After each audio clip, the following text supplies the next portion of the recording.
Isn't there an initiative to remove the prescription of Hamas and Hezbollah as groups, by the way, in England? Wasn't that also a move that was being pushed for? Which is a smart thing to do. They should absolutely move them. They should absolutely no longer prescribe them as a group.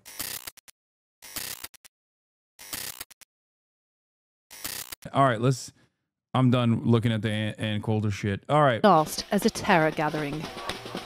The group behind the protest, Palestine Action, is set to be banned by the UK government and labelled an organisation. The decision follows this. 2 activists breaking into an Air Force base in central England, spraying red paint into military aircraft engines and damaging them with crowbars. The government says it's the latest. No, I can't believe that. I can't believe that they did such a thing. Oh, I'm so mad. British aircraft supplying munitions to an ongoing. That's cool. That's fine. Disrupting those operations. Ooh, not good.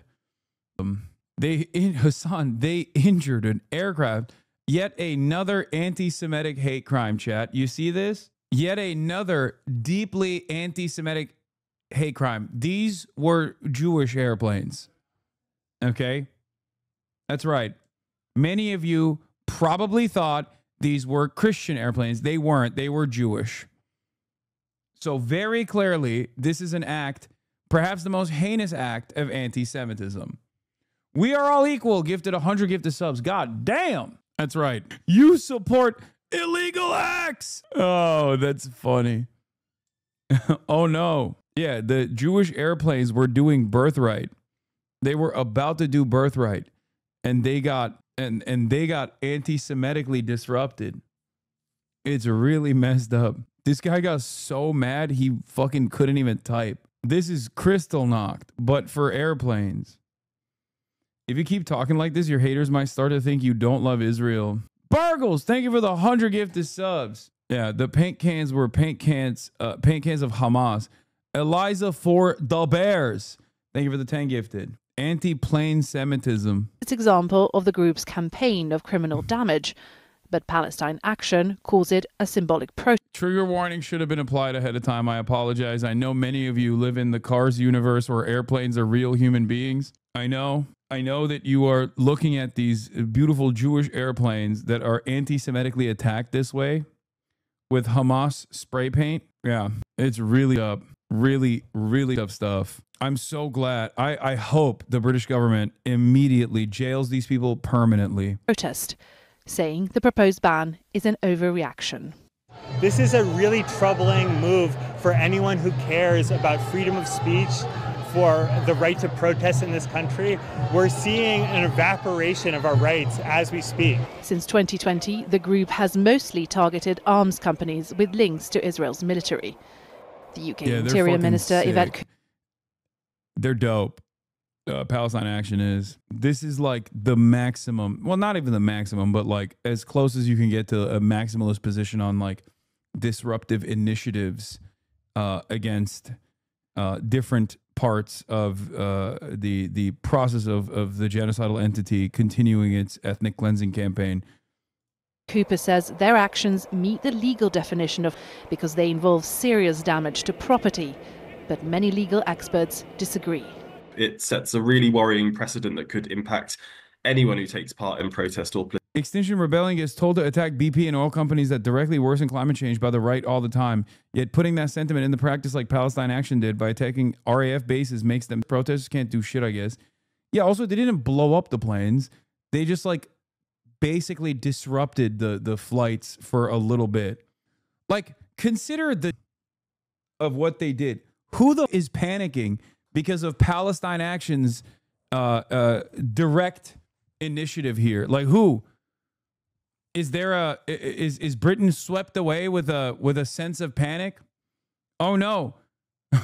The RAF today, and then I guess what, Elbit Systems tomorrow? I am terrified. I am Elbit Systems. I'm Mr. Elbit of Elbit Systems. So when someone engages in a direct act in a direct act of disruption, I, as Mr. Elbit, am terrified because I want to keep making weapons that I send over to Israel. Like, I guess everything is not if it was engine. No, it was engine destroying paint. I mean, who cares? I don't give a shit. Never mind. I can't say too much, but oh no. No loss of life, very little damage. It's just material harm caused to a genocidal entity. Keir Starmer literally defended previous saboteurs that did similar things in objection to the Iraq war. Absolute effing hypocrite. The man is supposed to be a human rights lawyer. That is kind of funny. You're right. I forgot about that. That does add insult to injury. Yeah, Keir Starmer unironically did defend the anti-Iraq war protesters that did that. Oh, Jesus Christ. Political activism. Criminal damage is already illegal. If someone breaks the law, they should be charged and tried into the normal processes. That's how the justice system works. But banning an entire group of laws, in our view, is a blunt and extreme measure. You know, if the government can ban one protest group today, it can ban others tomorrow. You know, thinking of climate activists, anti-war campaigners, or even local community groups and organizations. He's such a piece of shit, dude. What an asshole. Starmer defended protesters who sabotaged military aircraft. Prime Minister represented one of the Fairford Five who disrupted military operations at airbase in 2003 against the illegal and justifiable Iraq war. And the defense he used was that criminal damage is an appropriate part of civil disobedience if it's calculated to prevent a larger harm than the damage itself. I mean, that is the appropriate metric here. So yes, these kinds of disruptive actions happen all throughout history. We hear about them in the aftermath as brave heroes, as we will probably cover the Palestine action direct engagement in a similar vein later down the line. The vote to prescribe Palestine action as org was thrown in with two violent Nazi groups so that anyone voting against the bill would be called a Nazi by the media. Really dumb. Maniacs murder cult MMC and the Russia Imperial Movement RIM instead of voting on each group individually. Wait, they took Kneecap's visa too? Police launched criminal investigation into the Bob Dylan and Kneecap Glastonbury sets.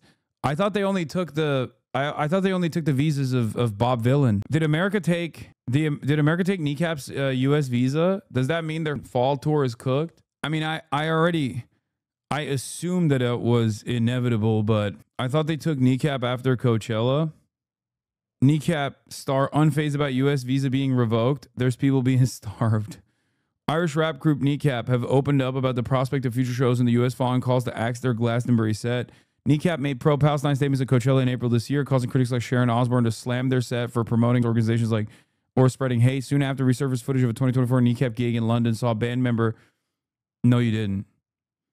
Liam O'Hara charged with a terror offense for allegedly displaying a flag in support of Hezbollah. Though the musician was released on bail. Yes, as I've said, Irish people are the coolest white people on the planet. Straight up. They're real ones, dude.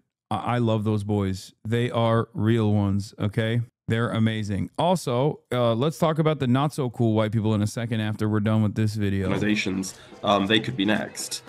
And the move is unprecedented. This would be the first time that a protest group using direct action like sit-ins or damage to property is banned as an organisation in the UK. It would place Palestine Action in the same category as ISIL, Al-Qaeda or Hamas, with anyone showing support for the group facing up to 14 years in prison. Isn't there an initiative to remove the prescription of Hamas and Hezbollah as groups, by the way, in England? Wasn't that also a move that was being pushed for?